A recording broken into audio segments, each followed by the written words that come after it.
महाभारत के युद्ध के मैदान में युद्ध से पूर्व जब अर्जुन युद्ध करने से मना कर देते हैं, तब श्री कृष्ण उन्हें उपदेश देते हैं और कर्म व धर्म के सच्चे ज्ञान से अवगत कराते हैं।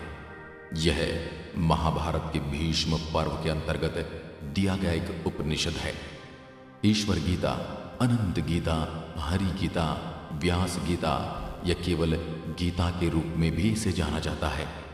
भागवत गीता के शीर्षक में गीता का अर्थ है गीत। धार्मिक नेता और विद्वान भगवत शब्द की कई तरह से व्याख्या करते हैं।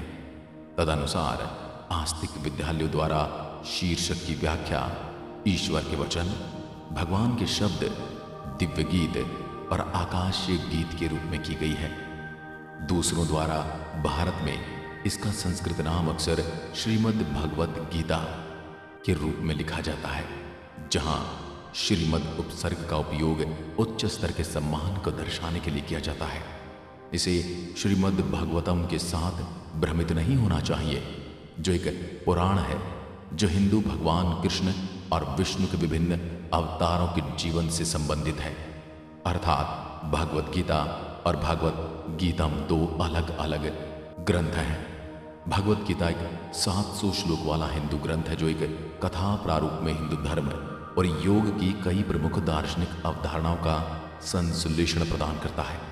ये महाभारत की छठी पुस्तक है, जो भारत की सबसे प्रसिद्ध महाकाव्य कविताओं में से एक है। निस्वार्थता के महत्व पर प्रकाश डालते हुए पाठक दुख से मुक्ति, आत्म साक्षात्कार और ईश्वर के साथ संबंध के लिए विभिन्न दृष्टिकोण प्रदान करता है। ये सुझाव दिया जाता है कि क्रिया, भक्ति, स्वाध्याय और ध्यान हृदय से पूरे ध्यान और जागरूकता के साथ किया जाता है।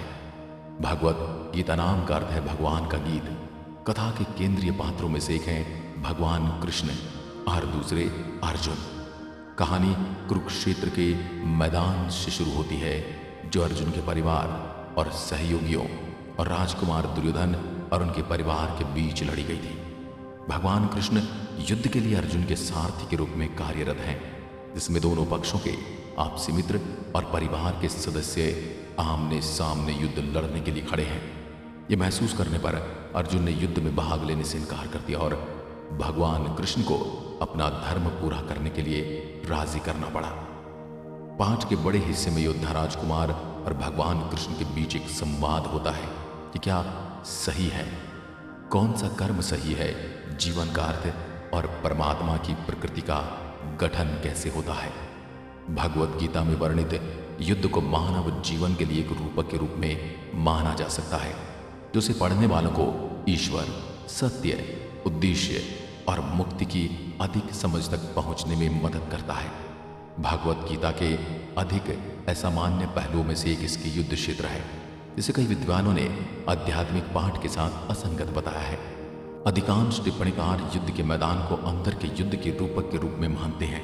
अहंकार और अज्ञानता के चेहरे पर आत्मनिपुणता के लिए आंतरिक संघर्षों की ओर इशारा करते हैं। यानी बहुत से विद्वान ऐसा मानते हैं कि ये युद्ध प्रत्येक मनुष्य के अंतर मन में चल रहा होता है, क्या सही है और क्या गलत, और वहीं पर भगवत गीता आपको सही निर्णय लेने में सहायता करती है।